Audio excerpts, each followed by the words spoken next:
I'll save my comment. I can Yeah, stop. that happened. Oh, why would you? How dare you?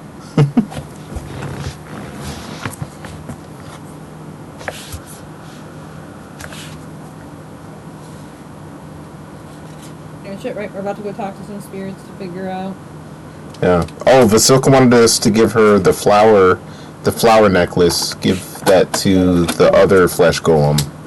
That's in the north wing of the tower. We saw that golem when we were alone with it, and we decided no, because we didn't want to piss off the abbot. Yeah. And then, And now we're with Esmeralda, right? And we're about to summon spirits. Yeah, Esmeralda was one of the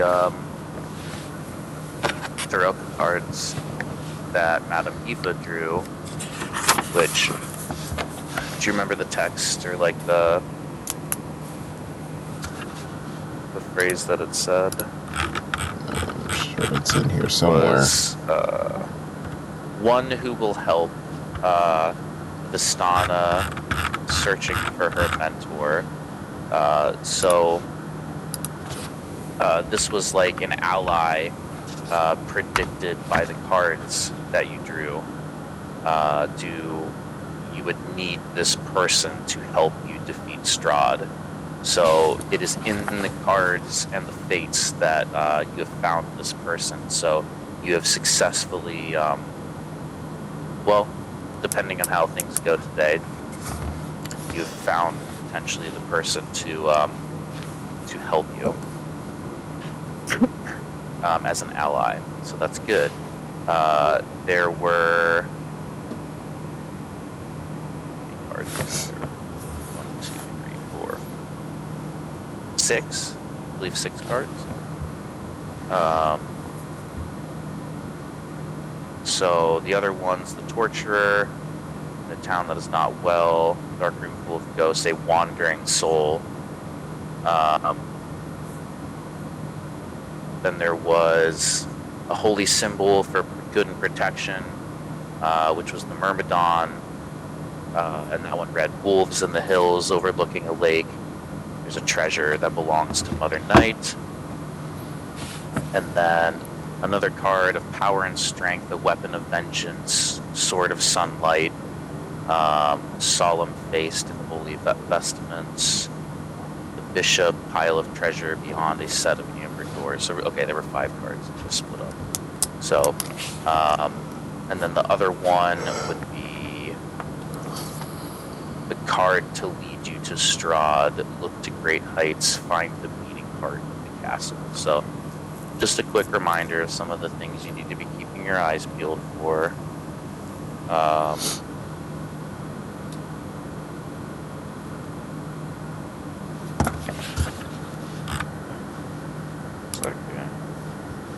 And then we will continue on with the seance.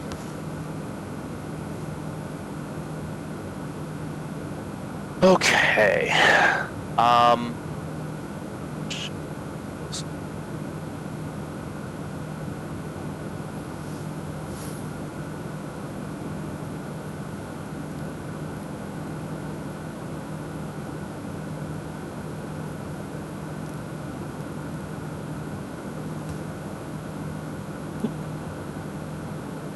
Oh, dying.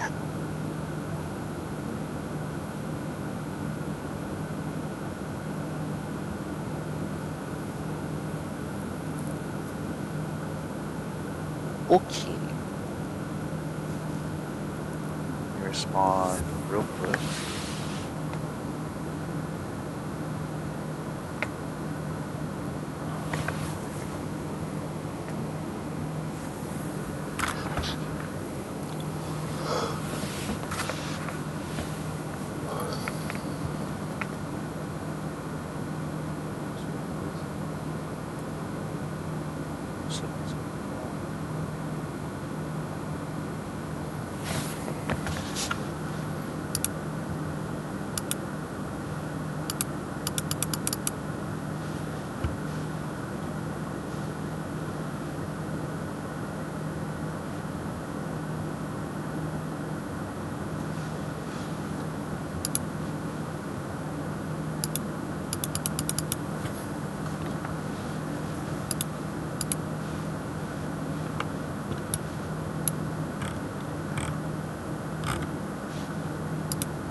So we last left with the seance starting.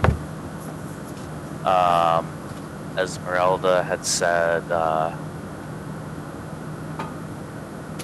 spirits, we seek your wisdom and knowledge. The abbot of this abbey has fallen to darkness and corruption. Aid us and tell us how the stains upon his soul may be cleansed. And then she says, we are not alone.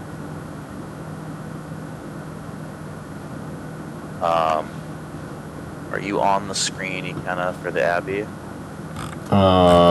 Yeah. And I see where our characters are. Well, everybody but Valerian. That's alright, we just couldn't find Valerian last time. It's okay. Just as long as you see the setting. Yep. Just, I don't know, our characters are in some room, but I don't know if this is the room we're supposed to be in.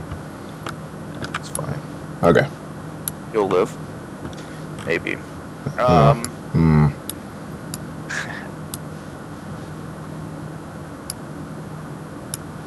So, you guys we're tasked with being able to ask some questions. I see 2 people utilize the roleplay chat, which is awesome. You get 13 questions of the spirit.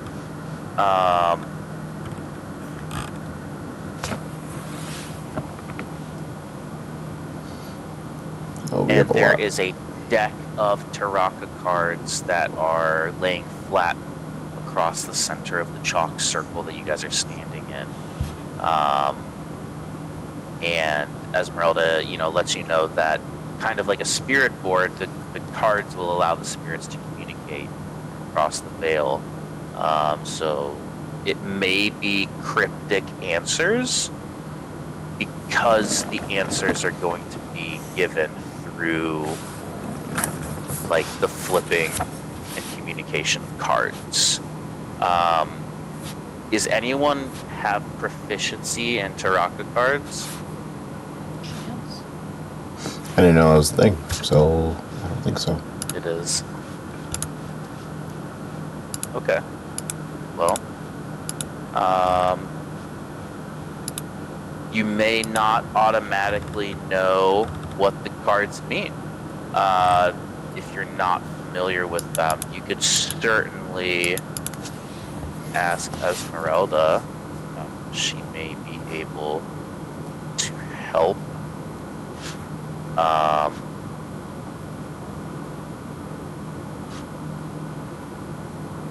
Yes, so she would be proficient in Taraka cards, so you can. I'll just have Esmeralda kind of interpret for you. Yeah. Esmeralda says, quickly, ask the first question. Missy, do you have your notepad? Yeah. Yeah, I gotta pull up this for hand. No. Not that I don't trust anyone else to take notes, but, you might want to write down at least the answers or the cards that were flipped. Ikenna's hand was cramping last session from all the notes he was taking. Still recovering. Yeah.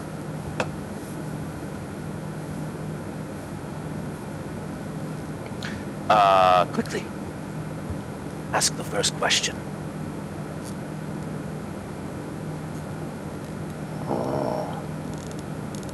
Well, yeah. Right, do I want to know, like, who's the abbot?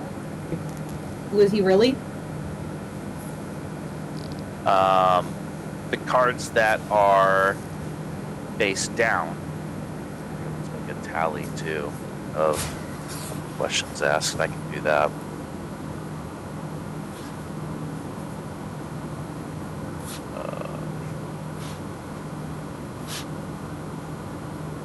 The spirit responds by flipping over the healer card.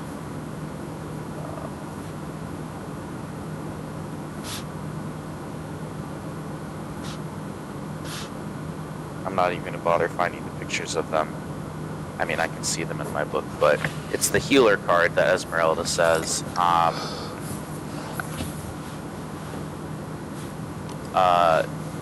It then flips the healer card back face down. So it flips the healer card, then it turns it back over, and then it flips the broken one card, to which Esmeralda says the healer card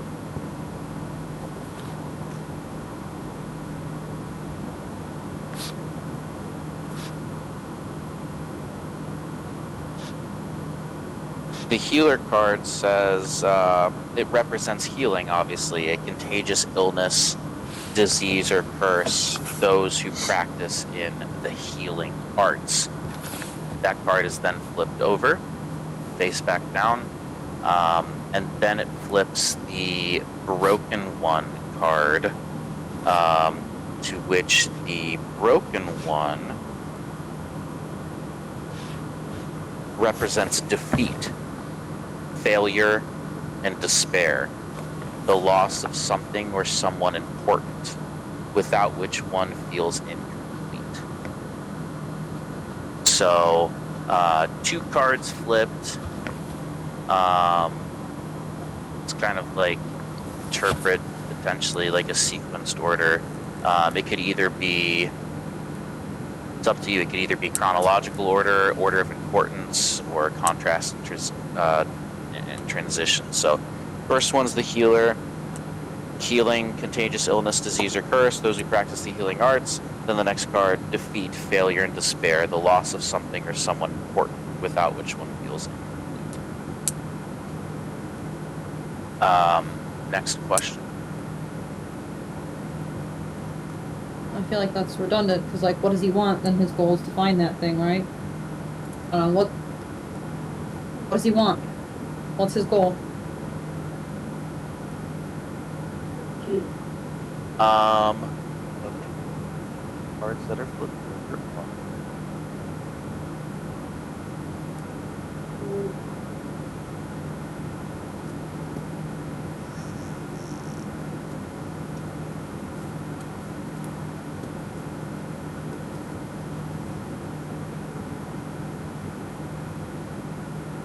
See what.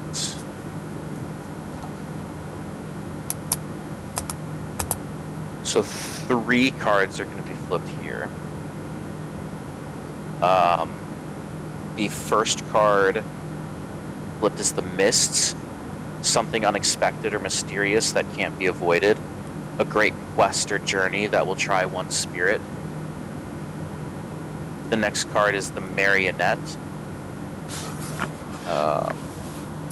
which represents the presence of a spy or a minion of some greater power, an encounter with a puppet or an underling. And then the final card flipped is the Enchanter, which represents inner turmoil that comes from confusion, fear of failure, or false information.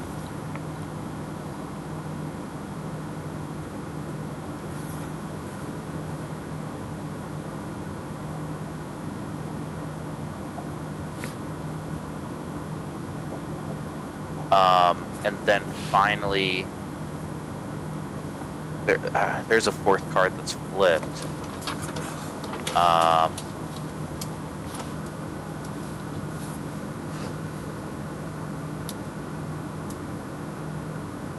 The artifact card, which represents the importance of some physical object that must be obtained, protected, or destroyed at all costs.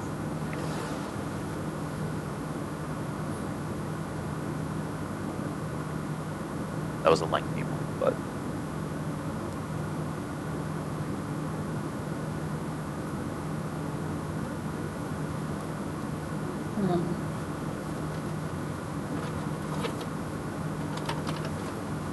The next one is, what's he getting from the Bellevue family? What's he getting from the Bellevue family? Yeah, and what does he want out of them?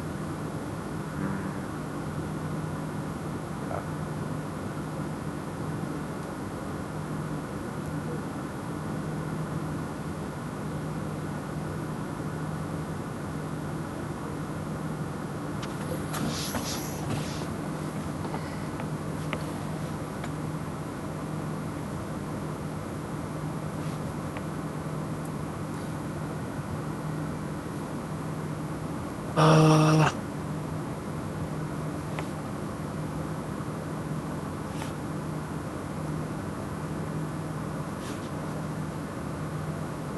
let's do.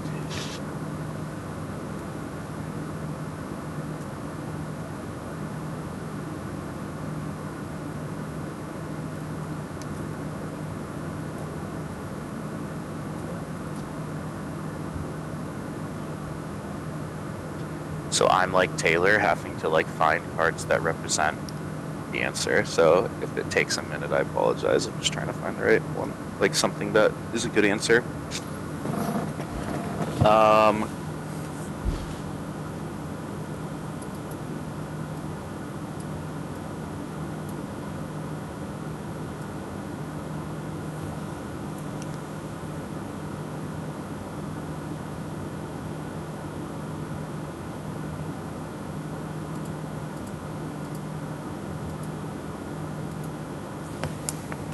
The Two of Coins card is flipped.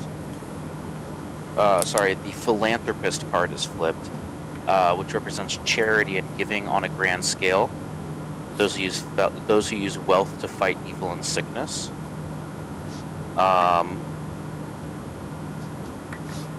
And then the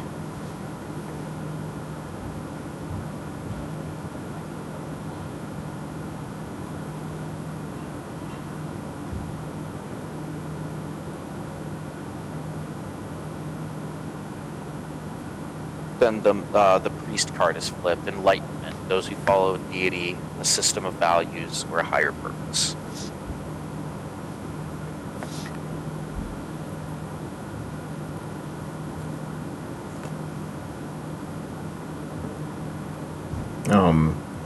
Is Esmeralda gonna like try to interpret those for us, or are we just like going off what the cards are? No, she's just Okay. telling you what the cards mean. Oh, she's telling us that. Okay, got it.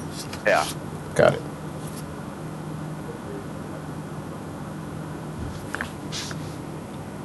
That's 3 questions. I ask, how can we defeat the abbot?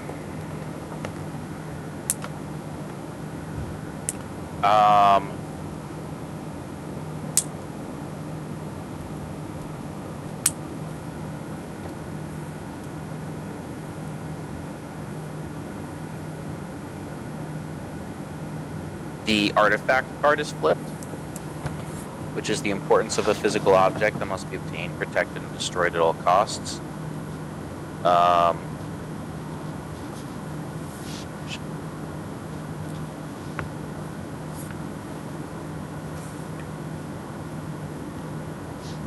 And then a pause, and then the warrior card is flipped. Strength and force personified. Violence, those who use force to accomplish their goals. And then followed by the executioner card.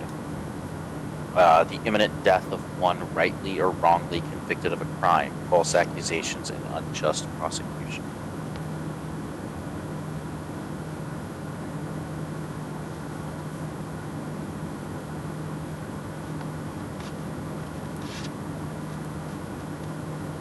So right now it's hinting at an artifact. Yeah. Or some physical object that it's meant to. That is the 4th question. You have 9 more.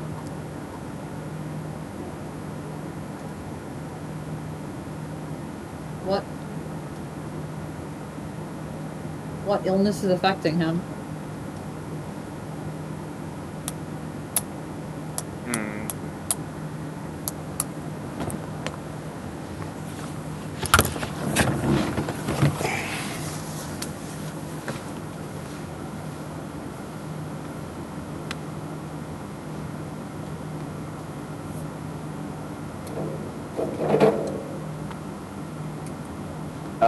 The Enchanter card is flipped. Inner turmoil that comes from confusion, fear of failure, or false information. Do you know what?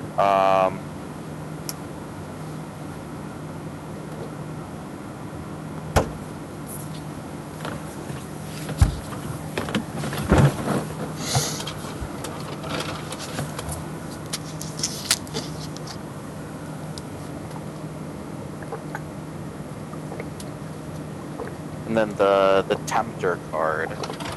One who has been compromised or led astray by temptation or foolishness. One who tempts others for evil ends.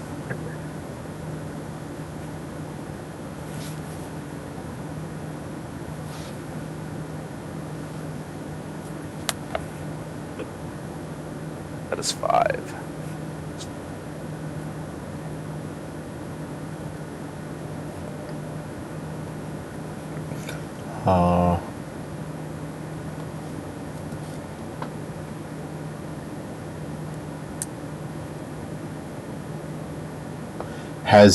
Has the abbot brought Dunkel back to life?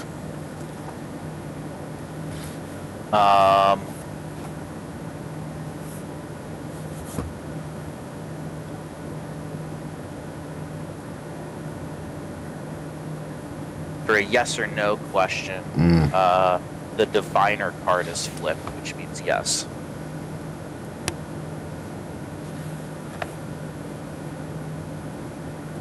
That was 6. Where is he?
The healer card is flipped. Healing, the contagious illness, disease, or curse those who practice the healing arts.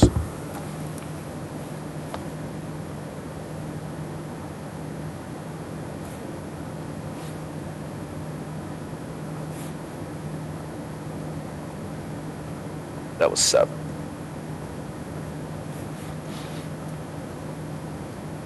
What happens to those that ascend? The what? What happens to the people or creatures that have ascended? You're cutting in and out, Cutting in Alex. and out. You gotta Am I? move your thing closer. Is that better? Is it better now? Yeah. Let's Yeah. find out. What happened to the people that have ascended?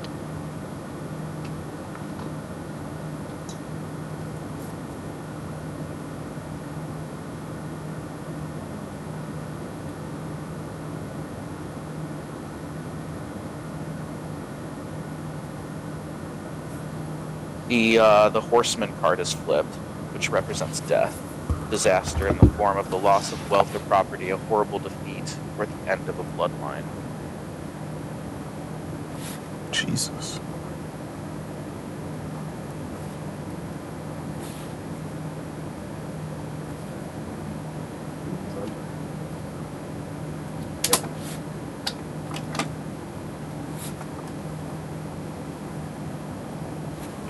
All right. That was 8.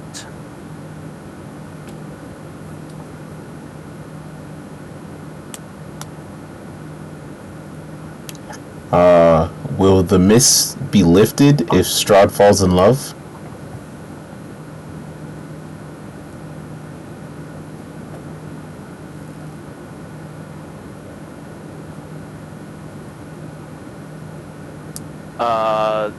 Cards.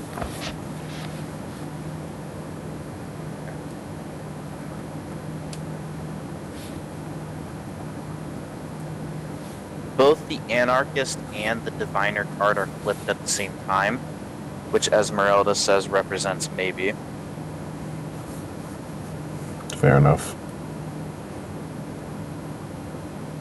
That's 9.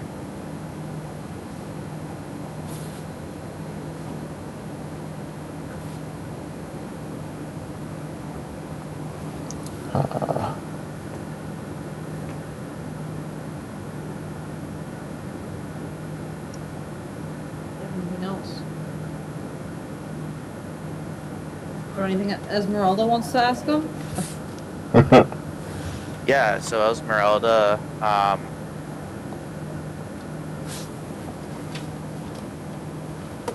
she asks,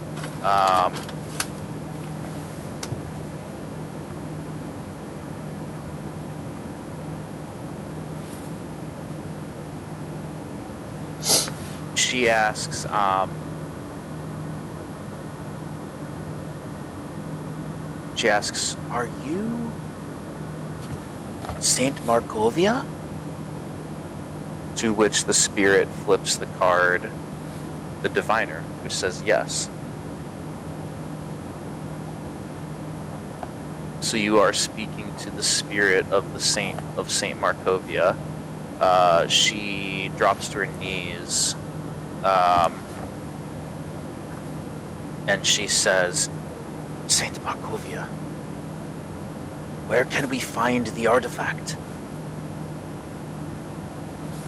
There's a pause, and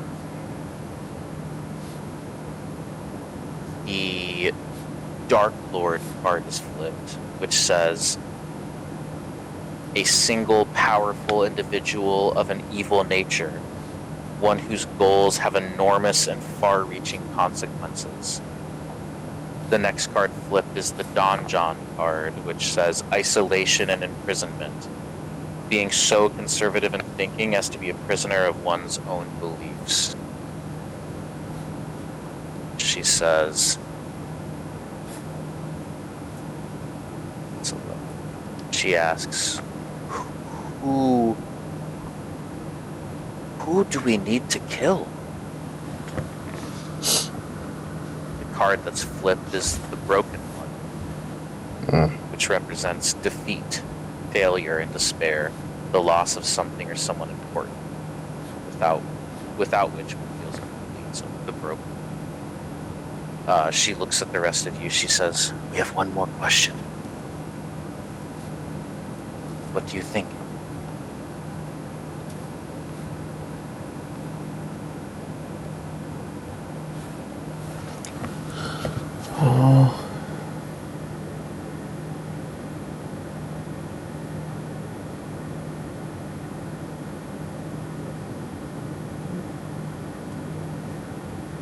Right.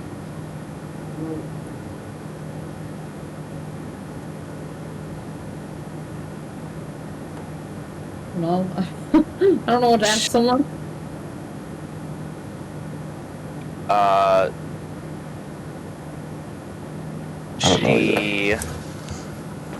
She says, how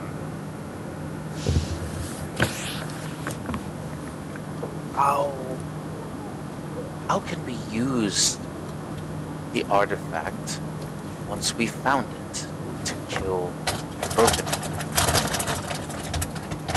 And the cards that are flipped are the Warrior, which is strength and force personified, violence, and finally the Execution card, which is the imminent death of one rightly or wrongly convicted of a crime. Immediately upon the 13th question being answered, I need everyone to make a wisdom check. Not a saving throw, a wisdom check.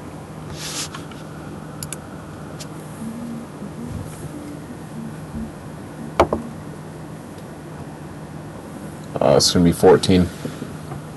Okay. What'd you say, Alice?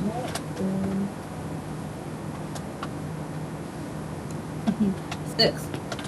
Okay. 4. Okay.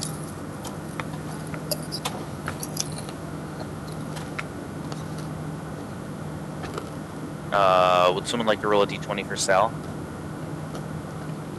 Boy. Get the Batman dice. He got a 7. That's so on brand for him. Okay.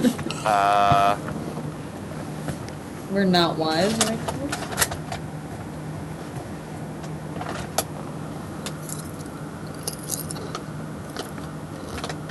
Who got the 14? Me. Okay. So you all experienced this. A rush of ethereal wind sweeps through the room, and a radiant burst of light erupts from the center of the pentagram, painting the walls in shades of silver and gold. To the rest of you, other than Gavin, it just looks like flashes of silver and gold. But to Esmeralda and Gavin, flashes of images flicker across your mind's eyes.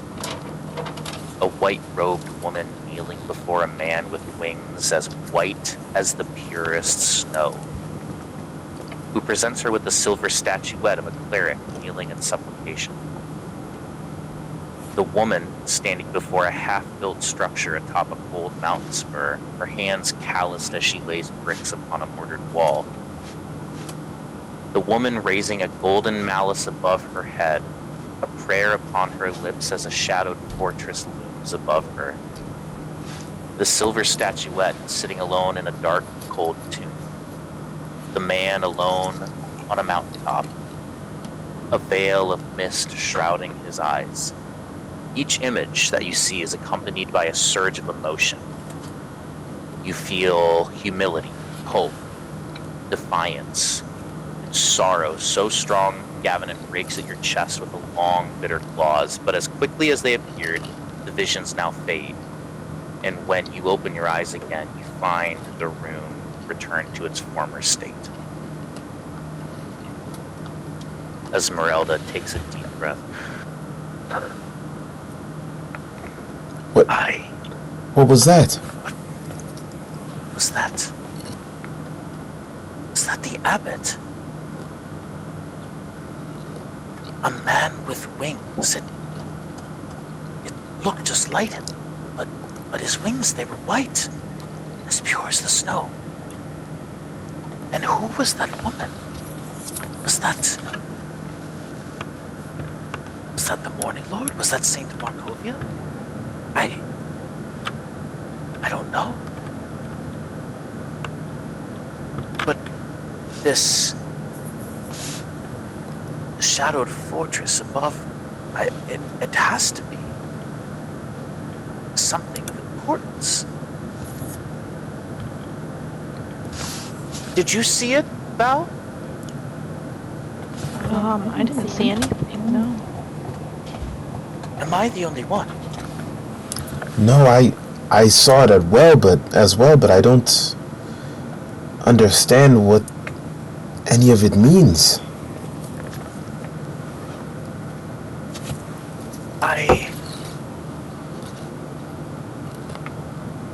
And as she says that, suddenly from just outside the door, you hear a loud thud. The door shudders briefly as it is struck, as if it is struck by a falling weight, followed by a trio of high-pitched yelps and groans. Come on! Esmeralda walks over and opens the door, and you see Cloven, Otto, and Siegfried Bellevue lying in a tangled pile on the balcony beyond. And each of the Bellevues cursing the others as they attempt to untangle themselves. They hop up and they look slightly abashed, and Cloven looking especially flushed at their discovery.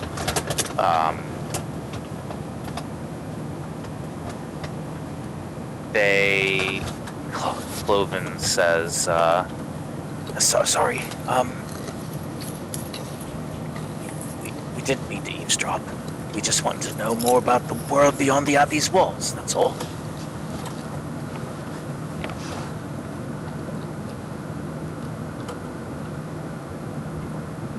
Esmeralda, go ahead. What did you hear?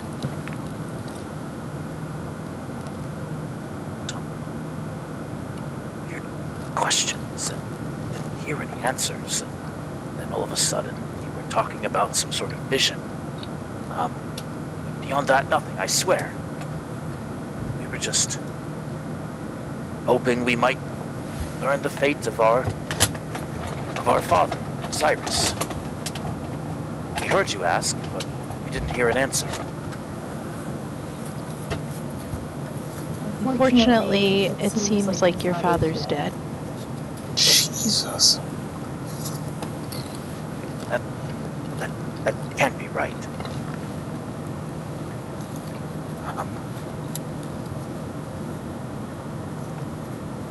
They must. No, that can't be right. They look sad.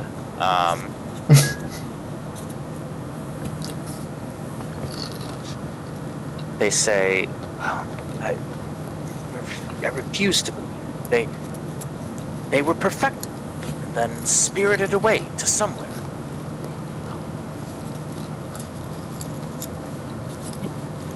I'm sorry. I'm sorry, I think the abbot's been lying to you. But just because, even if he's dead, maybe that was the perfection. Maybe his spirit lives on.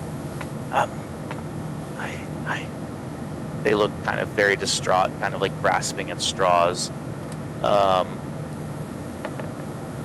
They scurry away and turn, like on a heel, looking pretty sad. Esmeralda looks at you all and says, well, I believe the spirit was the spirit of St. Malkovia. Gave us a bit of a task. What artifact do you think that it requires? What do we need to find? It seems like it's something that's very special to the abbot, but I'm not sure what that would be. There's a weapon we're supposed to be finding from the forest. It's probably the same thing. It had to do with the Morning Lord. Do you have any leads?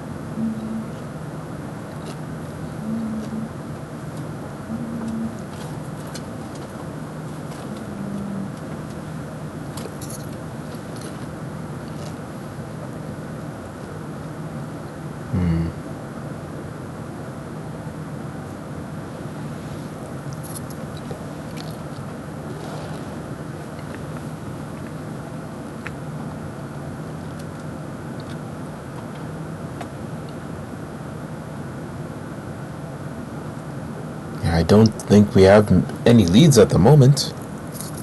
Oh, you know where that, you know where the werewolves are, and that's like one place where we have to go, and that was in the cards. In that like little in that house, in the Argynvost hold, like there's something there.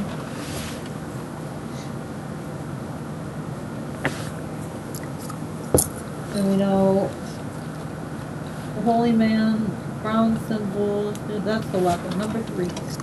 Out of the treasure, we know it's beyond amber doors, that's what we know. It's the bishop card. I don't know if the bishop card means anything to you. You read these cards.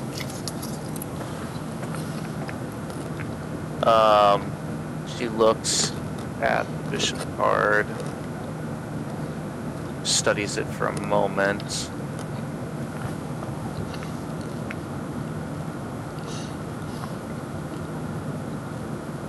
She says, well, the bishop card represents strict adherence to a code or belief. Those who plot, plan, and scheme.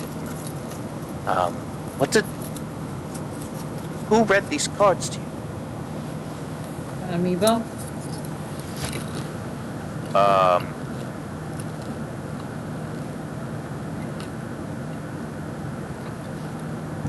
She says she's a wise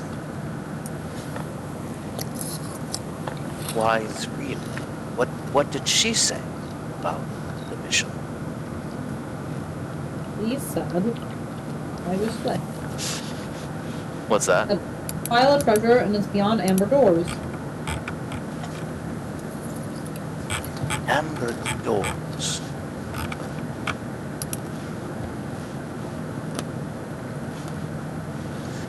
There is rumor of a temple, Amber Temple. I wonder if perhaps these are the Amber doors. Sounds right to me. Sounds like a start. Where is this Amber Temple at? That is the question, maybe. That is something we must work to find out.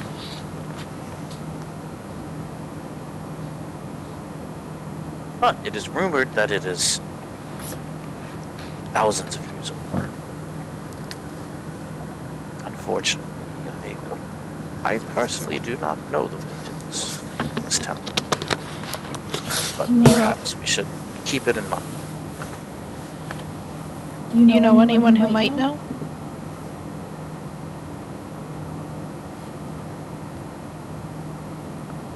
No. No, I can't say that I do. Although we should continue to ask. It can't hurt. Maybe your master has an idea? Where? Rudolph, well, seems that you all know where he might be. As far as I knew, he was dead. He went back to the Vistani camp. Took a girl there. I don't know if he's still there or not.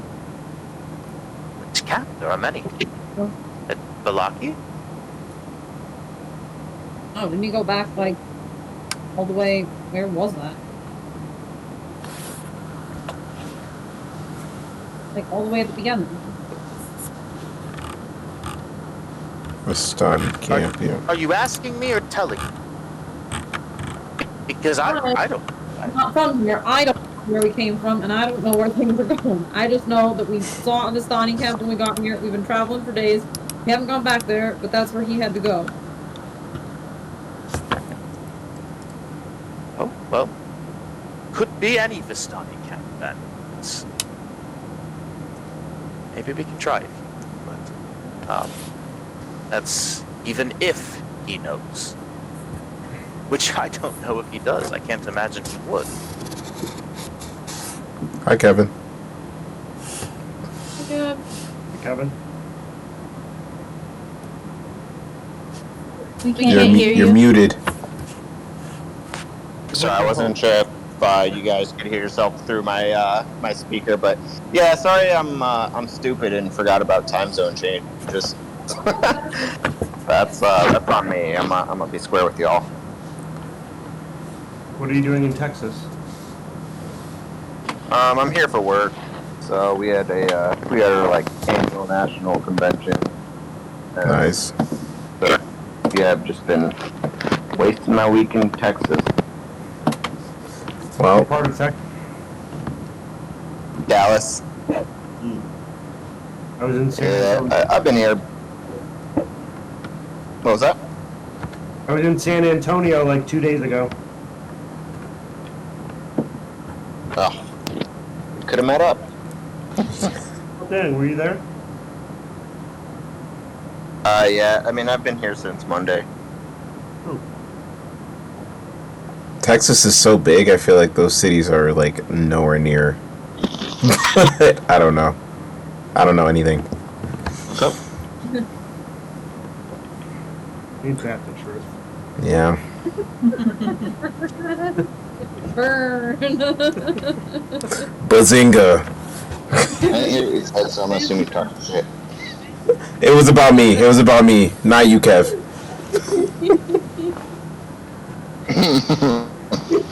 There's 4 missing. Missy didn't give me enough business today, so Randy's filling her quota. Oh, nice. Well, sorry to interrupt the story here. I would love to hear more about this Vistani camp and forget all about the stupid award ceremony I just had. Did you win an award, I hope? No, absolutely not. I got my award yesterday, so today was just like, it was like the equivalent of a work Grammys, and I don't even like the regular Grammys, so why would I like this? That's fair. Alright. So, we don't know where the Vistani camp is. Well, I mean, you just... Is there, like, a rush on this? Like, do we have to get it done right away? Or, like, we just know this guy is bad news, and... Like, we get Dongle back from him, and then when we find it, we can come back and do what we want. Yeah, I agree that the most important thing right now is figuring out where Dunkel is, and then maybe we can all help find where this Amber Tower is and this artifact.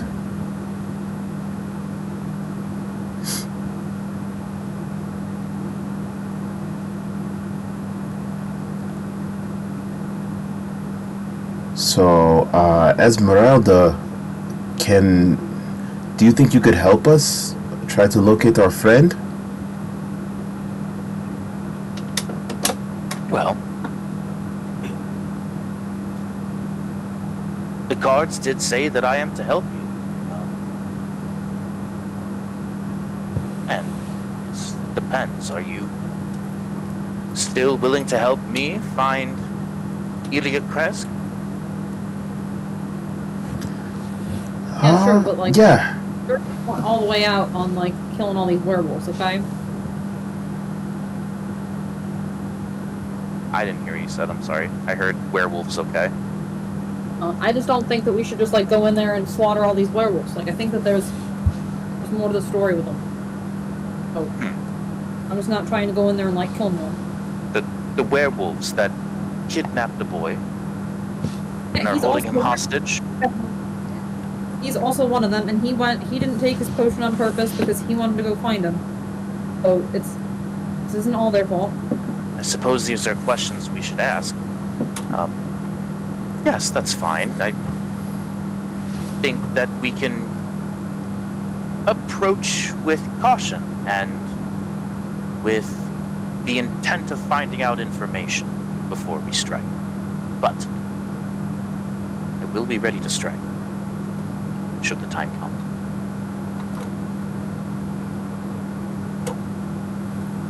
I think that's fair enough.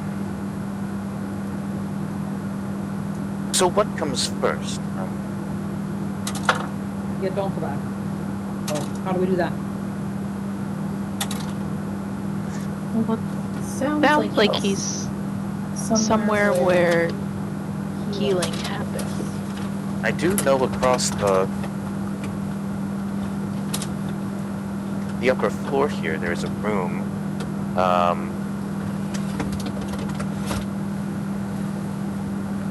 It's, I believe it is where the abbot does some of his experiments. We could certainly check that out.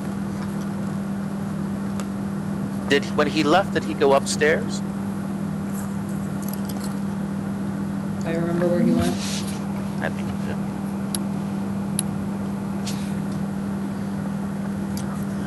I think so. Yeah, I believe so. Well, follow me then. This way. She exits the room, and she heads across like upper, like balcony almost area. And as you're walking, I need you guys all to. What is your passive perception? Nothing. 16. Okay. 14. Okay. 9. Alex said 10. Alex did. So it's lower than a 21. Yeah. Good enough, yes. No reason. You guys walk across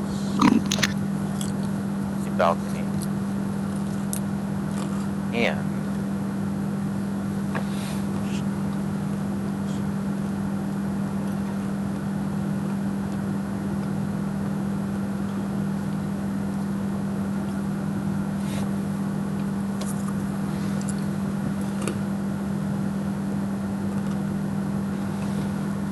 I need you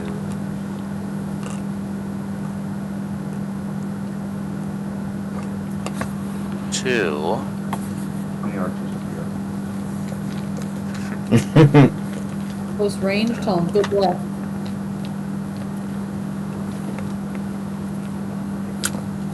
Oh, what was it? Gnomes or ghouls or what's the thing No, that I do TPK'd need us the first time? I do need you to roll initiative. Rules. Alright. Oh, shit.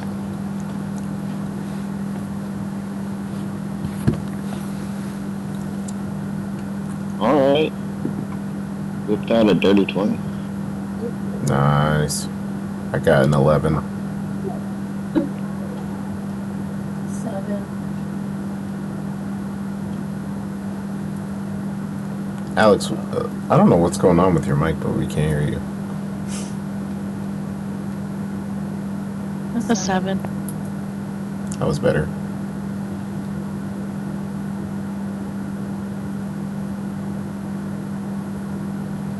Looks like she's doing what I do, where she mutes herself while you munch on something.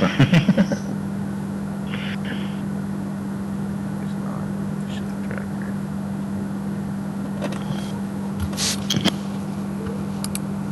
Kevin, in the recording from last week, like, as Taylor was, like, saying that the spirits were making, like, the noises in the room, like, fuzzy, then your mic started doing the weird robot thing. It was very convenient.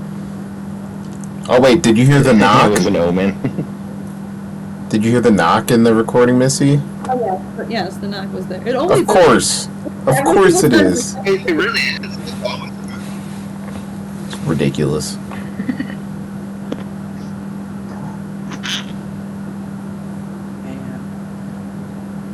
I just like wonder why we can't hear like in live time. Yeah. I don't know. Maybe it's a Discord like setting. It's definitely like a noise cancellation or suppression thing.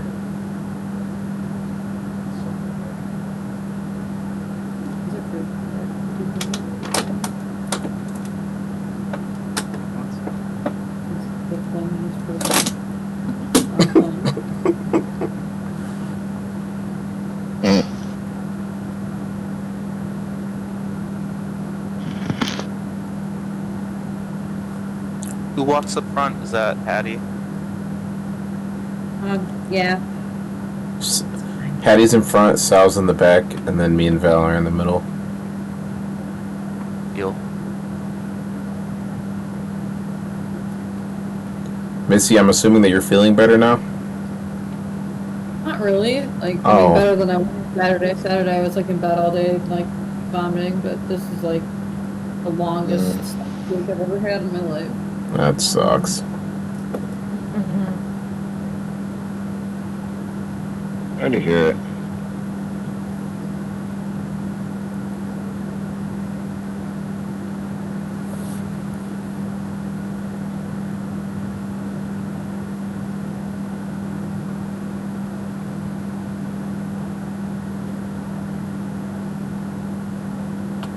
And knock on wood, I somehow didn't catch it.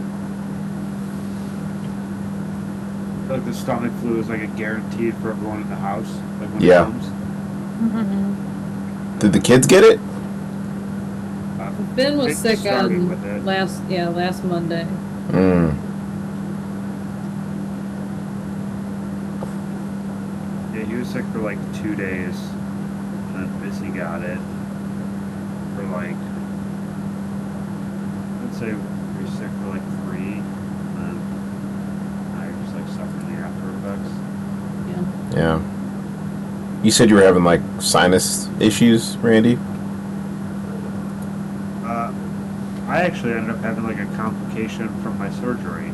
Wow. Oh, But now I'm like working through it. Dude, that sucks. Totally unrelated to Missy's thing. Missy's thing's worse. I Right. just like have it like kind of stuff. Damn. It's like months after. I thought that like you were in the clear. Yeah, so I went to my I went to my final follow-up with my surgeon, and I explained to him that I've been having like all of this pain on one side of my face. Mm-hmm. He did an exam, and I guess like during the healing process, there was like a layer of bacteria that developed in my sinus cavity that was then healed over. Oh. So now I have to like do all of these like antibiotic flushes like of my sinuses. Like, for, like, Sounds awful. That sounds fucking awful. But carry on, Taylor. No, it's fine. I was writing down initiatives. Now I just want to double check. Get an initiative for Esmeralda real quick.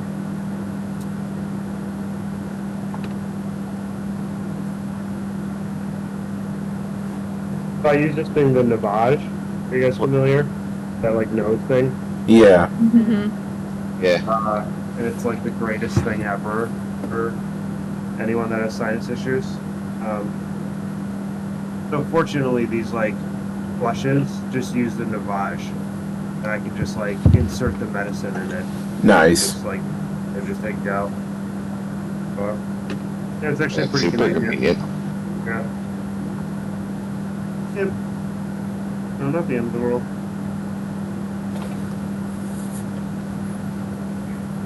But it's kind of scary because, like, the sinus surgeon was Mhm. like, "Yeah, you're good to go," and I was like, "Okay, are you sure?" Like, having all this pain, and they're like, "Yeah." She called it non-discriminate facio pain. Like, yeah, it's just like general pain in your face. And I was like, "Oh, No. I didn't have that, right?" But then there You was guys also give me your initiatives again real quick. Sorry, but finish your story first. I got an 11. totally just a face killer. Missy, what's your initiative? Missy's is 6. mine Okay. was mine was 7. Okay. Mine was 20. Hell yeah, Kevin. Killing it. Eminent swinging, guys. Ikana, what was yours? 11.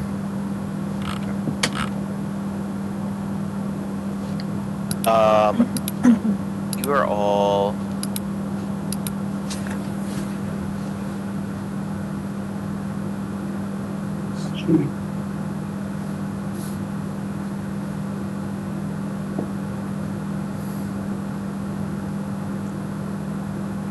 Use this maps chat. Here's a map that we're about to use here that I just linked. Okay.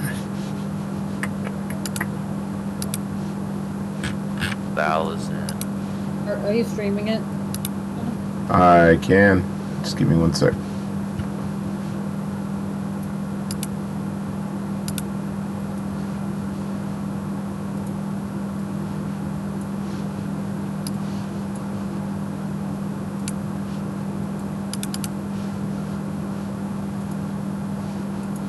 If I hit close stream, Yeah. okay.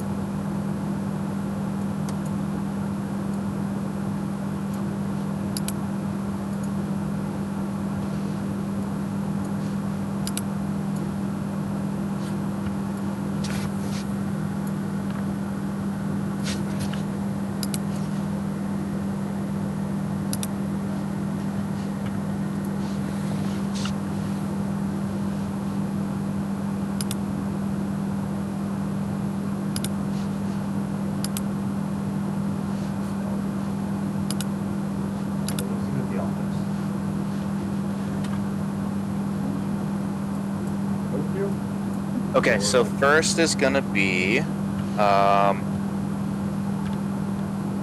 you guys are all surprised here, so you're not gonna be able to really take actions this first round. As you see in the shadows, mongrel folk hopping out from behind the skeleton or the scarecrows that were kind of placed up on this balcony area, as well as emerging from some rooms, and they look corrupted and more vicious than the ones that you've seen before.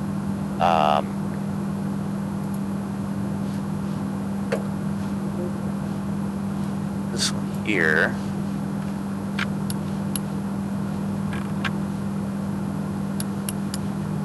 There.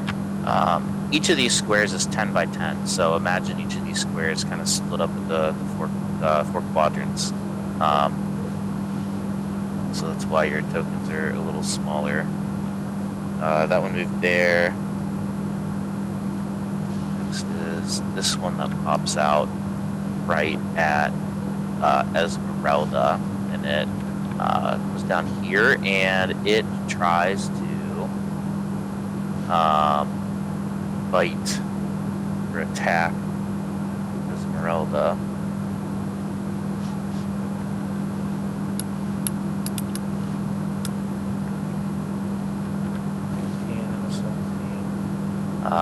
And that both are gonna hit Esmeralda.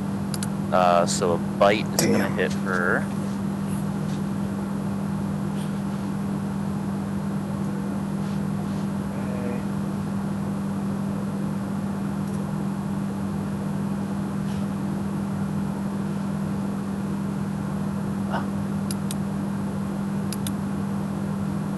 Some damage, and then the claw that it has is going to hit for some damage.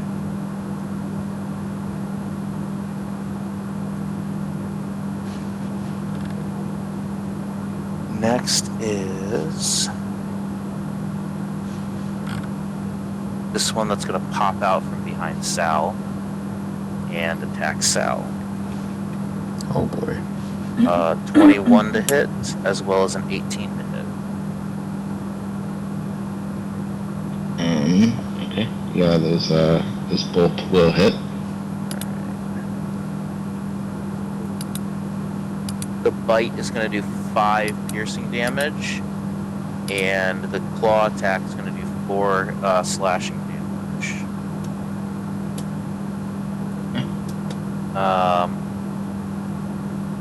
Next is this one over here. It's gonna scurry up that way.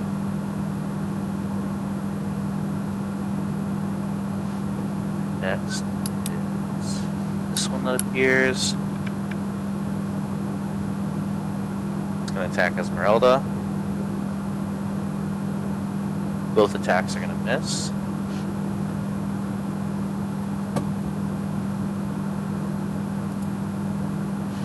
This one's gonna burst through the doors over here and come down here. This one's gonna pop out. Come up here.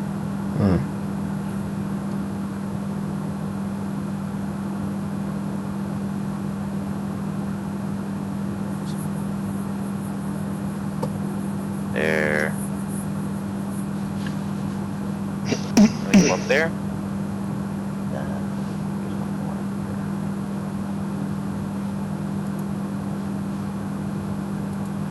Did they always have that point and ping feature in this? Or is that new? I think No that's idea. new.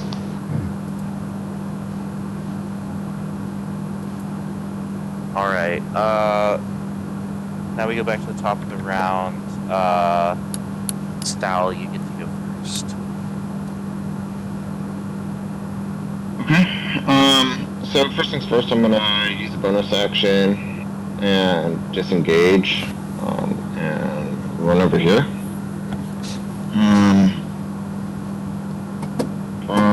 Oops. Will I still be able to shoot the orange one from around the corner from here? Sure. Okay. So yeah, I would like to disengage and then whip out the crossbow and shoot a bolt. I know it's a big surprise. And how does a 23 do? Oh my goodness. Yeah. Man, I'm gonna be honest, that brought me back to my DM days. And so cool. I did a whopping 5 damage. And that'll do it for me. Oh, 5 magic piercing, sorry. Thank you. Okay. Next is Esmeralda. Esmeralda looks decked out. She has her armor, she has her weapons. She had picked up, like, from the floor before leaving. She had grabbed a hand axe, a short sword, and a rapier. The uncovered blade of the hand axe that she has, it kind of glints a little strangely underneath the light. And she's gonna make 3 melee attacks.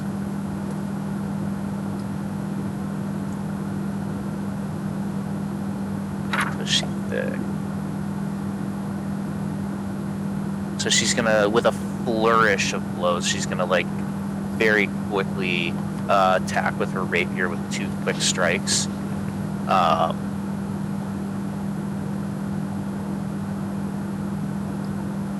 It's a 21 to hit and a 22 to hit. You're using flurry of blows.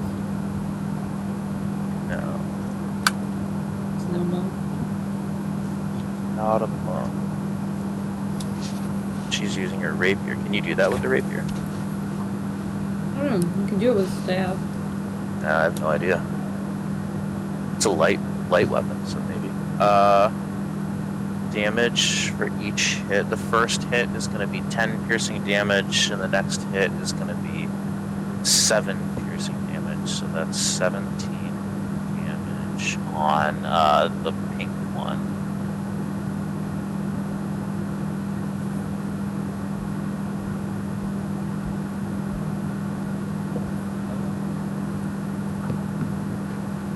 The second it takes the second hit, the mongrel folk is going to use a reaction to take a melee attack against Esmeralda. It misses though. Like you can see it hit the studded leaded armor, but not pierce through. And then she's going to take 1 final attack. So she did 2 quick successive hits with her rapier, and then she takes her other hand and swings down hard with that hand axe. The hand axe is going to miss, though, unfortunately. Next is...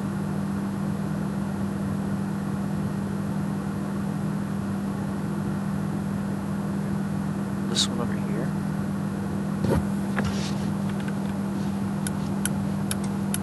Down here. Then the red one is going to attack Esmeralda. 2 hits. One of them is going to hit for a solid 2 points of damage.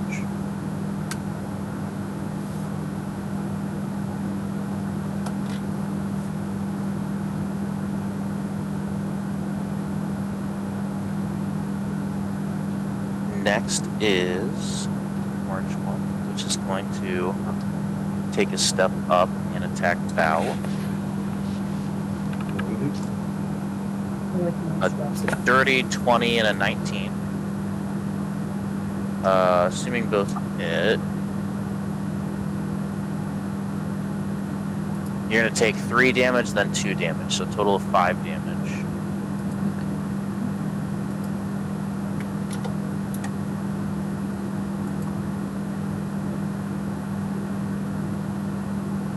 Next is Gavin. Sorry, Gav Dog. Alright.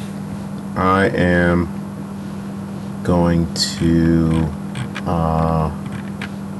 take 2 shots at the orange one. Okay. So my first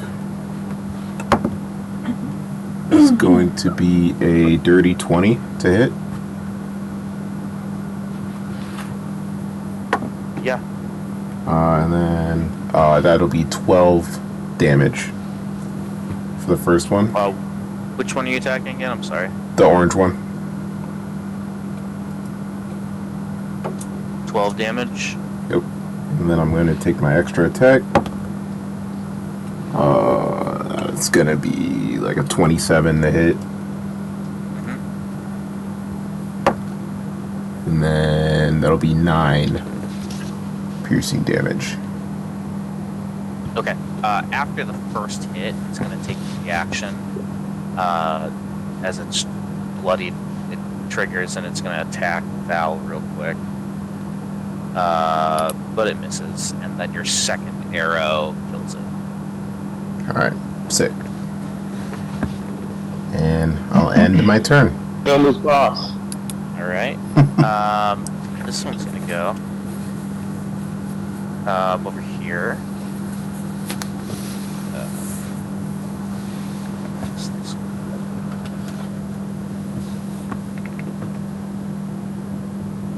There.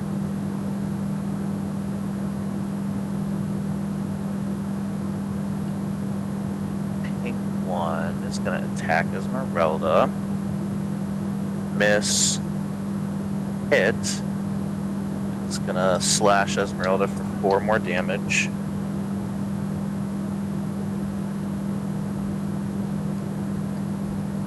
Next is Val. Okay.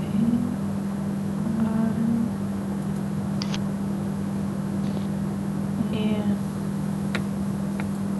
going to cast a Scorching Ray at 3rd level.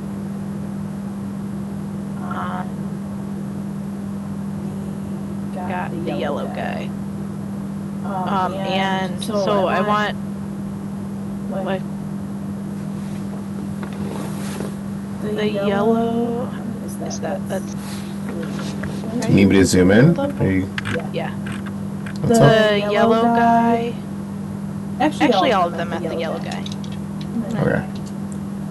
So I have to roll to hit. So you're doing 3 rays? Is that what it Yeah. is? Okay. 9 to hit for the first one. Miss. Net 1 for the second one. Okay. 23 for the last one. Okay, roll for damage on the last one.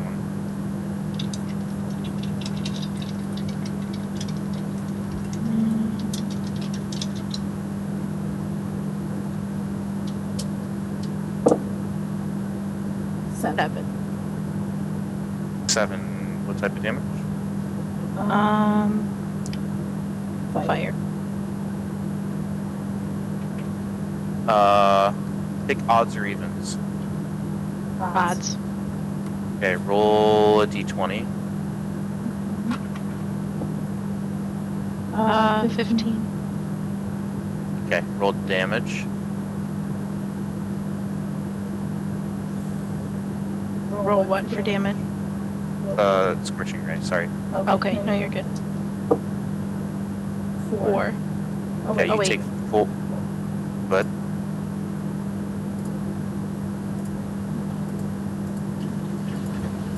Nope, yep, 4. So I take. you take 4 fire damage as the spell kind of backfires into you. That second one, that one.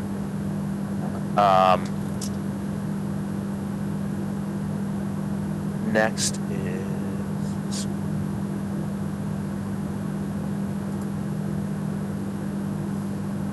Hattie's turn. One more raid. And just take a pause, and I will go reckless at the pink one. Okay. Nat 20. Damn. Hits. Right, so that is plus 12. 12 slashing. Okay, it's dead. Yeah, I have 2 more attacks. Yeah. So I'm gonna go at the red one. I'll move and go to the red one. Go ahead and move her. I can't. I'm just watching. Oh, sorry. Oh.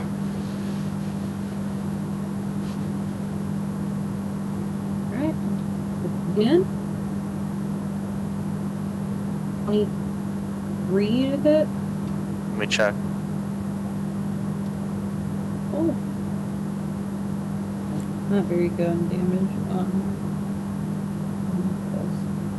Plus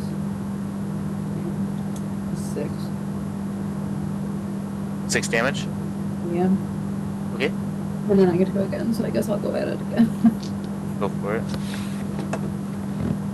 19 to hit. Sure thing. Yeah. 12. Cool. Yeah.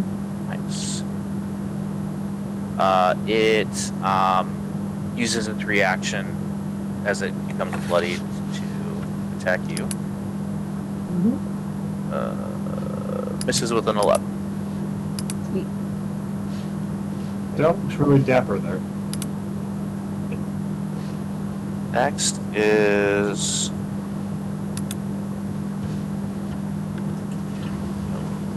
it's gonna come up here and attack Val. Does a 17 hit you, Val? Yeah. It's like, That's 4 points of piercing damage, and then a nat 20 as its second attack.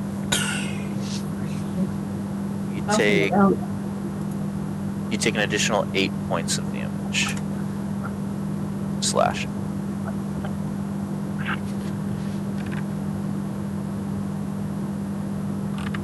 So let's go right up here. And we go back to the top. Yeah. Esmeralda is going to attack the red one with her rapier. Cocked. Hits with an 18. Does 7 points of damage. And then her second rapier attack hits and finishes the red one off. She then runs over here with her hand axe to attack the yellow one. Hits with a 19 and does 4 more points of slashing damage.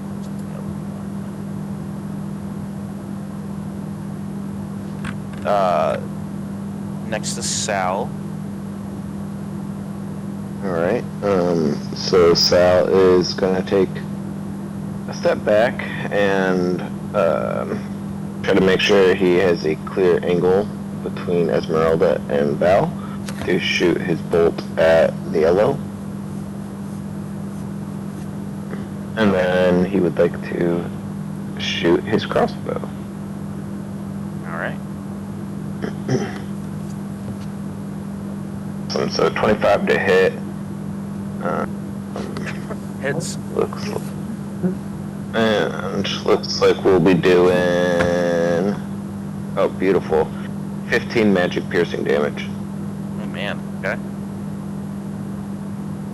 That's And exactly then- enough. That's exactly enough. You kill it. Beautiful. From there, I'm gonna just kind of step back down, and that'll be it. Cool beans.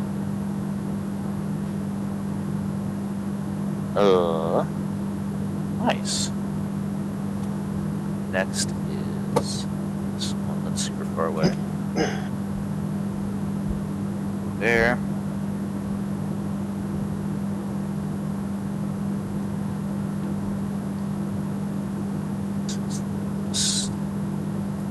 Here. Next is Gavin. Alright. I'm assuming that I can see the green one from where I'm at. Sure. Alright, so I'm just gonna attack it twice. Okay. Oof. First one is a 14 to hit. That hits. Alright. That'll be 7 damage. Alright. Piercing. Next one is 28 to hit. Let me check. Yeah. And then we have 11 Nice. piercing damage. Alright. It gets bloodied, but it's not next to anyone, so it does nothing. Next is the blue one here. Goes up here.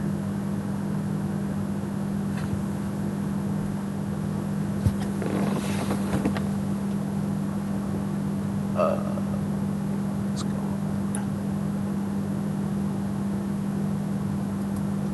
So we go down to Val.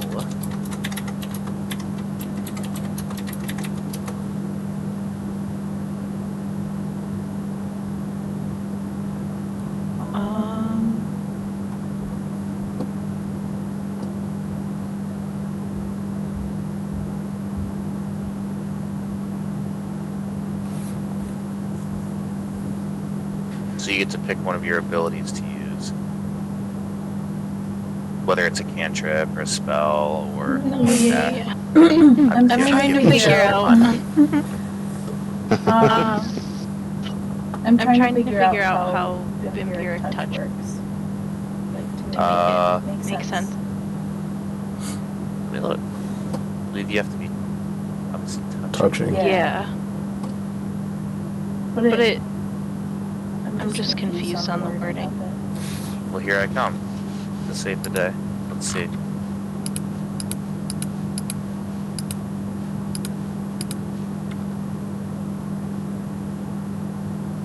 Vampiric Touch. It's a concentration spell. You go up next to it. You make a melee spell attack against a creature and reach. If you hit, you deal necrotic damage and gain hit points equal to half the amount of damage dealt. And then you concentrate on the spell for up to a minute. You can just keep making the attack again as an action. Okay. So it's not like without consuming a spell slot. okay. So it's not like I cast cast Vampiric Touch on myself and then I have to make a separate action for it No, to happen. you are. Okay. No. Yeah. That's what I was confused about. Okay, Okay, so so I'm I'm gonna gonna go up to if I can get my mouse to to work. Sorry. Do you want to move somewhere, Alex? Yeah, because my mouse is. Well, no. Oh, are you on the? Okay. Yes, I am. Got it. But my mouse is. annoying. But I want to go up to the green guy and use Vampiric Touch, and so. Okay, so you rolled a hit, which is +7 to hit. So 26. And then it's That hits. 3d6 necrotic damage. So 1, 2, 4, 4 necrotic damage. And then Okay, so you gain I gain gained 2, right? yes. and then I would like to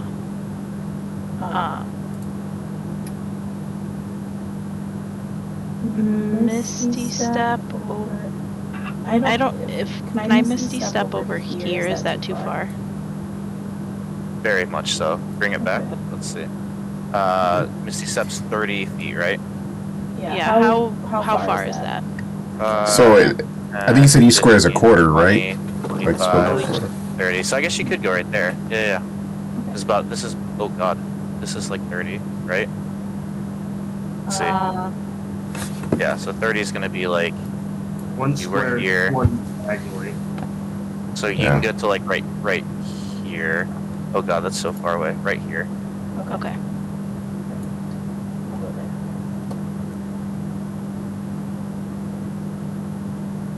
Okay. And that's it. Cool.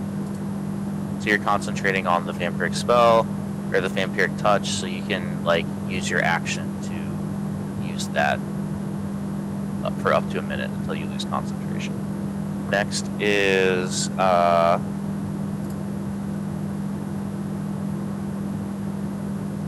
dash up there.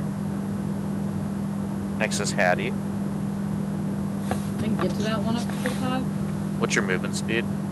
35. 5, 10, 15, 20, 25, 30, 35. Yeah. Pop, pop, pop. Pop, pop, pop. 16 to hit. It hits.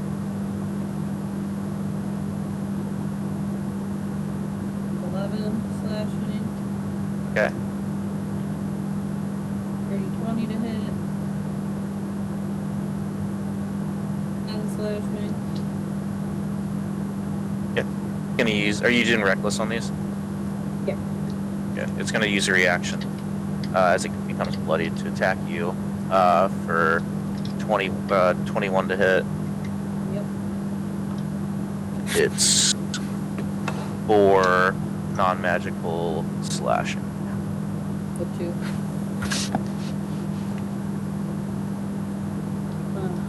And then 4 to hit on the last one. Okay. 18 slashing. Okay. You just kill it in 3 hits.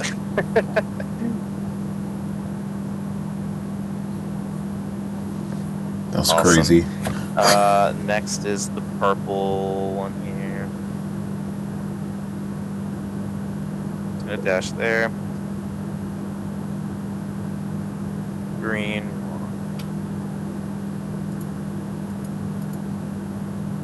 Gonna come up to Esmeralda and try to hit Esmeralda. But both attacks miss.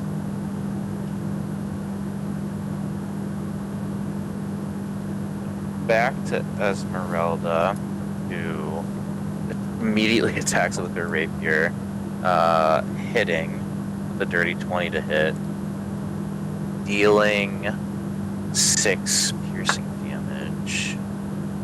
It's gonna attack again, or she's gonna attack again.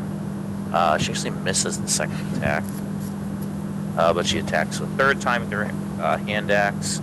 It's gonna hit, and it is gonna finish off the job, destroy it. Next is Sal.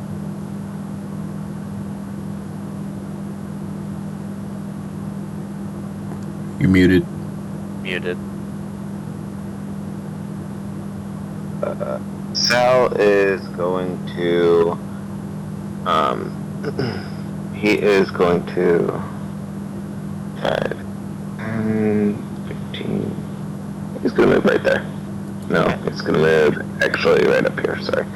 And from there, he's going to shoot full blue. But instead of using his crossbow, he's gonna whip out something that he has yet to do. Oh, Oh And he's god. gonna go. This is a PG-13 stream. Sorry, what? I just wasted our word then, because I said he's gonna blast this motherfucker. I'm just kidding. That's fine. Blast away, sir. Excellent. And so, you just see him charge up, and directly from his left fist, like, he shoots out a lightning bolt with an 11 to hit. A lightning bolt. Holy cow! Mm-hmm. 11 is just enough. 11 hits. Iron Man. 11 hits? 11 hits. Wow, I'm gonna say like that. That's beautiful. And then very good. I have to roll. Okay. So first one is 6 damage, and then I'm trying to figure out how to do something really fast. So it'll be 9 lightning damage. Okay. That will do it. So 9 damage total. Correct. Yeah. Nice. Cool beans. Next is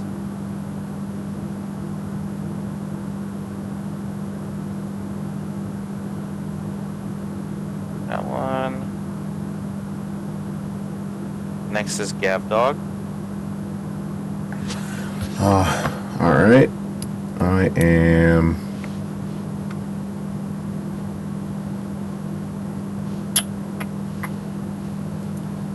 I'll try to finish off the one in the blue. So I'm gonna attack with my bow. It's gonna be 18 to hit. That hits.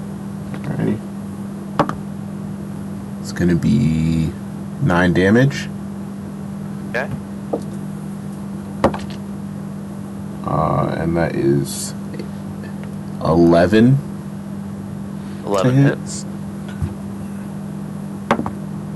Nice. And then 10 damage. Oh, you fucking kill it. Oh, Nice. perfect. Alright. That's it. Excellent.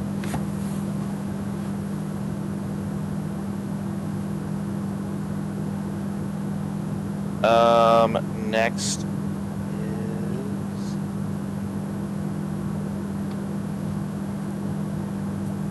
Val. I'm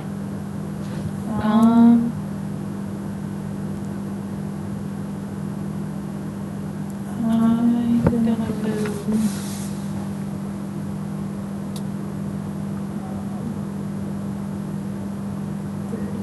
towards the last three.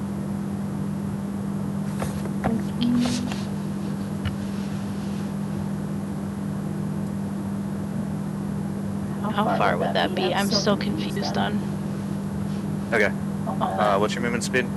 30. So, like, in each You're like square, Alex, there's, like, pretend like there's cut into 4. And that Oh, each okay. each fourth is 1 space. That makes more So sense. just go there. Okay.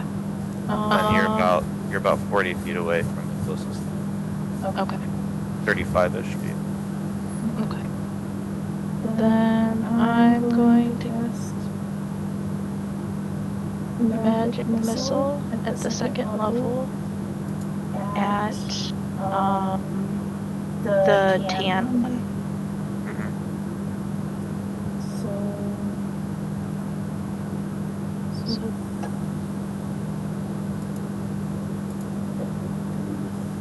plus 1 or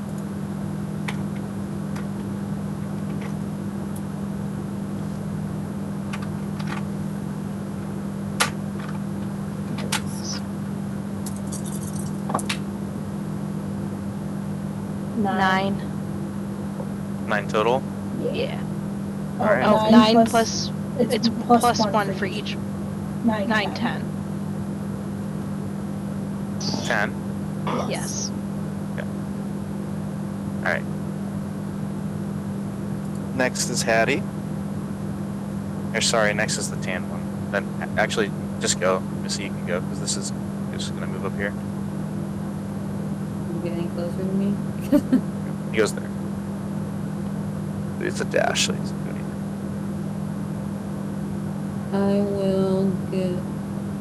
I'll go 35 towards him. Okay.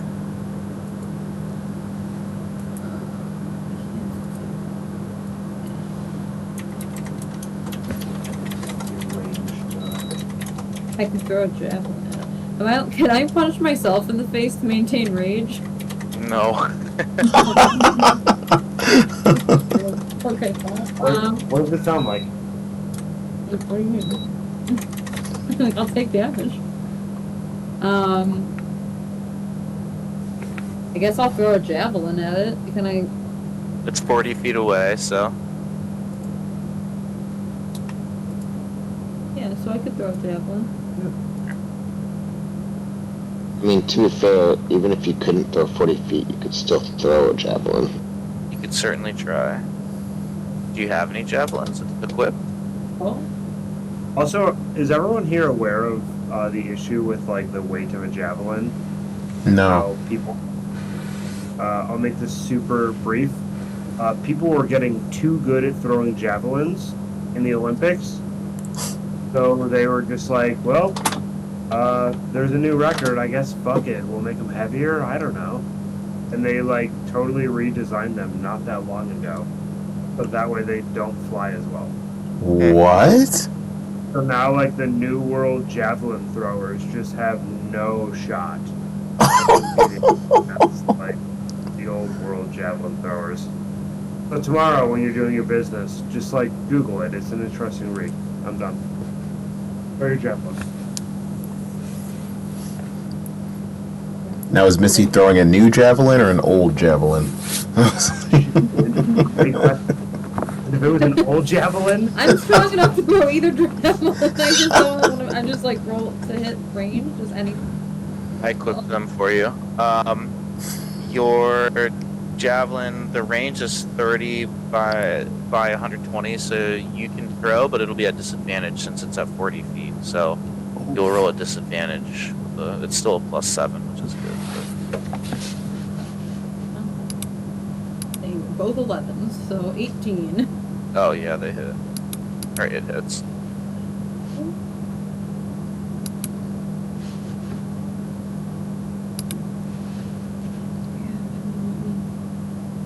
Hit the thing.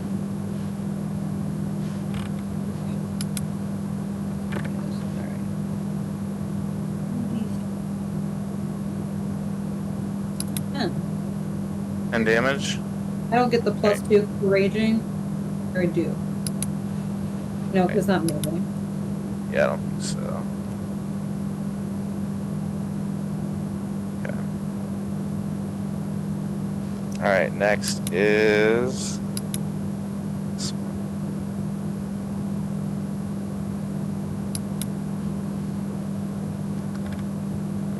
Like here. Get a flank val. But it, oh god, I accidentally killed it. Well, Darn. Damn.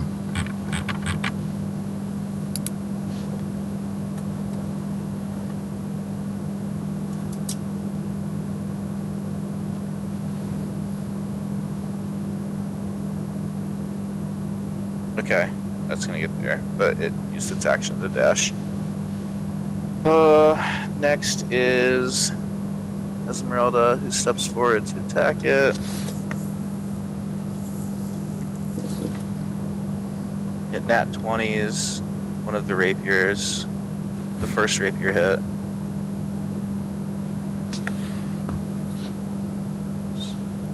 Does 13 piercing damage. The second rapier hits, doing an additional 7. So it's 20 damage, and then the crossbow does, it hits, with a hand axe, sorry, does an additional 6 damage. So she just kills it in 3 hits. Boom. Pop, pop, pop.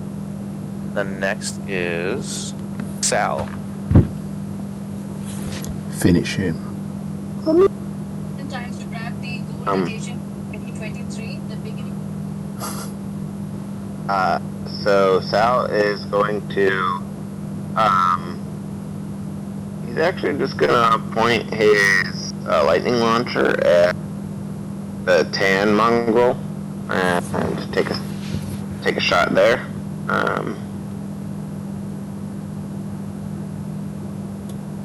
Beautiful. 19 to hit, and so we are looking at. God, that sucked. 5 lightning damage. I legit just rolled like 3 ones in a row. That's awful. Oh no. That's tough. Okay, it's hanging on by Oh, a that thread. damage. That'll do that to me.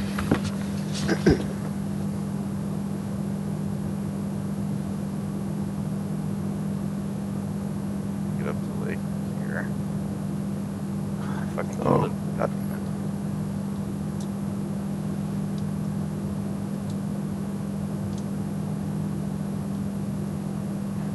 Next is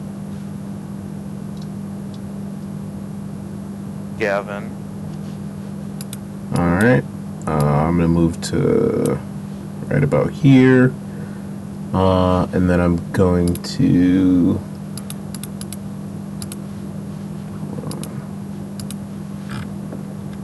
I'm gonna use Bursting Arrow, so I'm gonna take an arcane shot.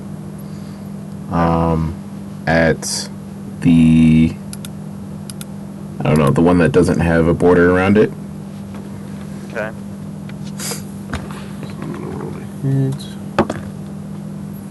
It's going to be 19 to hit.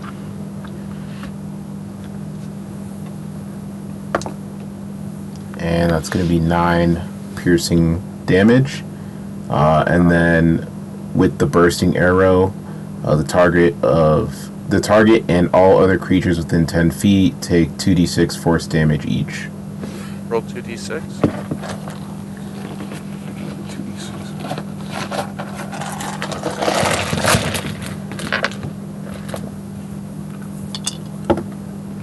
Alright, that is 5 damage total. So each of them take 5 extra damage. Okay. Val, you go ahead and take 5 damage as well. Damn. You kill the Tam.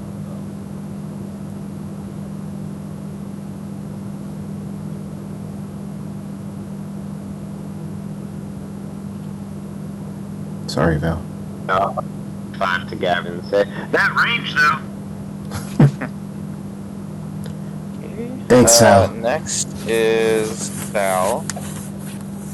Okay. I'm gonna use Vampire Touch on the one that's left. Go for it.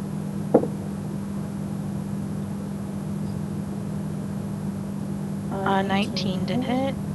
It's 7 damage. 7. alright. Take 7 damage. You heal for 4. Next is Hattie.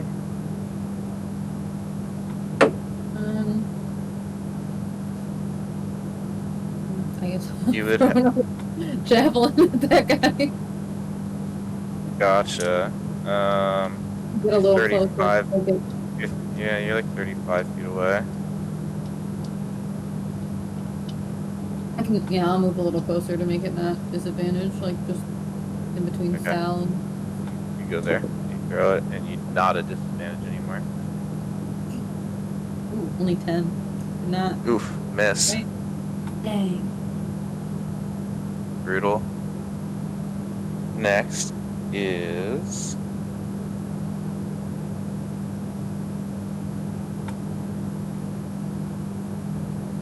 really cool that Esmeralda steps forward.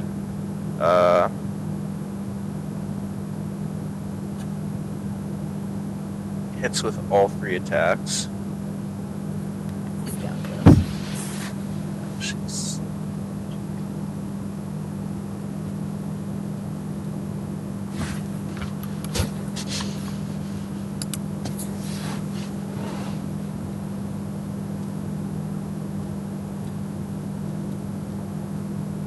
between all 3 attacks, she does 28 damage.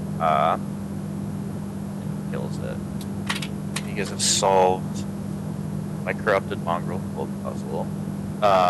As Esmeralda puts on a display of swordsmanship that you have not seen before. She is an adept monster hunter, as you guys very quickly can pick up on, as she hardly breaks a sweat in assistance to you. Everyone gets 100 experience points for the battle.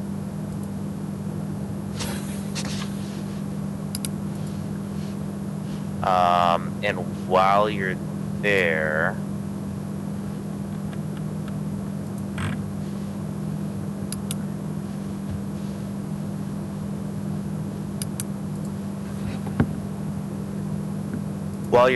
add an additional 1,250 for successfully recruiting Esmeralda Devonier to your party and completing the seance. Where did it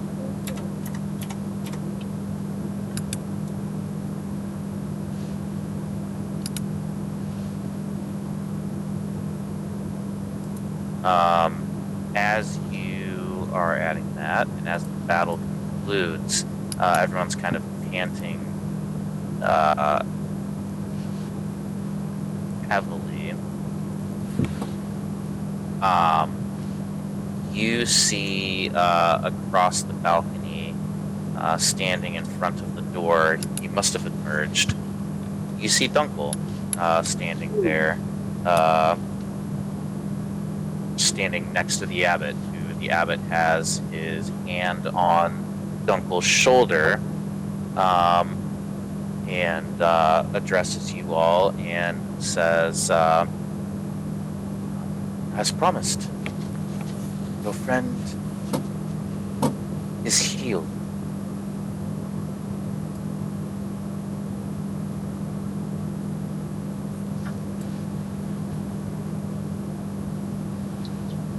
He's met with silence by the party, who apparently doesn't care. I yelled for Dunkel. Oh, you were muted. I think I cut out because I spoke too loud. Oh. Gotcha. Sal yells out, Dunkel! How are you? Uncle just like, am I there? Mm-hmm. You're there. His eyes just like shift left to right, and then like focus on Sal for a minute. Not really you. Now they're fixated on Hattie. The abbot says, go ahead. Like a real, like timid nod.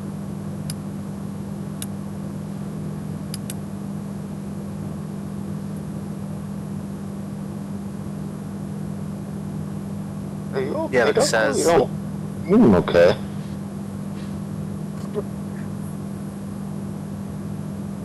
What'd you You say again? Kenna? I didn't say anything. Oh, It sounded like As if Dunkel was actually Dunkel, because he doesn't seem okay. Dunkel looks at Sal, and then like another like really timid nod. Are you okay, Dunkel? And then Dunkel looks at Val and gives her a timid nod. Dunkel, say something. His mouth like gapes open for a moment, like he's finding the words, and then he like looks down and just like kind of like takes his foot like back and forth like into the dirt. The abbot says,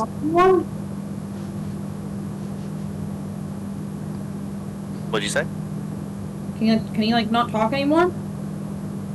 The abbot says, remember, I did warn you. Dunkel may not come back whole. It seems he has lost his voice in the spirit realm. Perhaps incentive to travel beyond, to search for it. That is up to you. But, as promised, your friend is healed. And he is himself. For the most part. What else has he lost besides his voice? That I cannot say. Maybe discovered in the future. Maybe nothing. All I do is bring him back. Which I have done. Thanks. I don't know if we should be thanking him yet. Can I do an insight check on the abbot to see if he's telling the truth about not knowing exactly what else could be wrong with Dunkel? Sure, you can certainly try.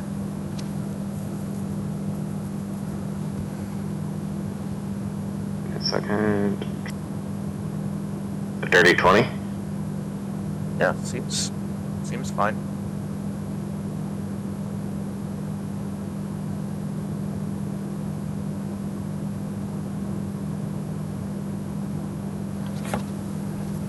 You're Alright, muted. then. But what I said was, yeah, it seems like he's telling the truth. Seems fine.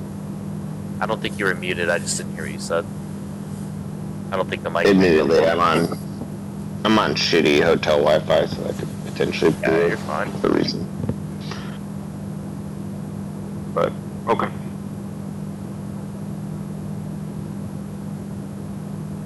Well, Dunkel, we have a lot to catch you up with. So I think we should get going and maybe we can figure out how to get your voice back.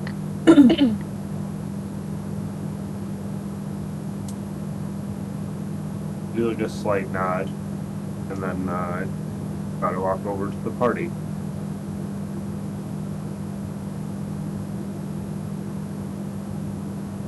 Good job, you guys got Dunkel back.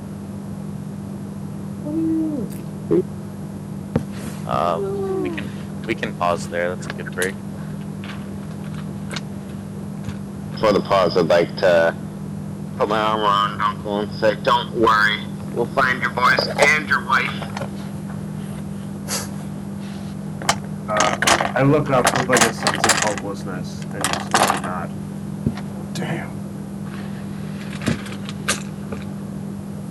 Oh, sad Uncle.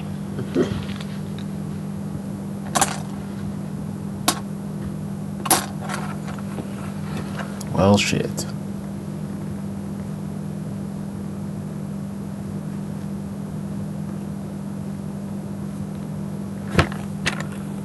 It'll be an interesting one.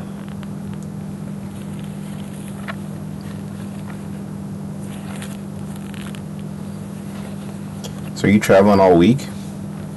Like, are you there all week? Yeah, basically I leave tomorrow evening, so Damn. I will have my Friday, thankfully. Nice. Yeah. Honestly, I don't mind the traveling piece, but my company just does stuff literally at all portions of the day. It's just I don't know about you guys, but my social battery isn't built to be interacting with work people for seriously 4 days straight. The past 2 nights, people go out till 1 in the morning, wake up at 5, and start shit at 6. It's awful. I just don't want to interact with these people that much. That does sound like hell. So, it's not I think I have an overcharged social battery.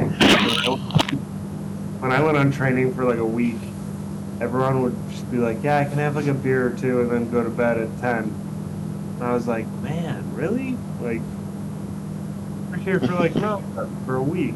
This is vacation. Yeah. Basically. Yeah.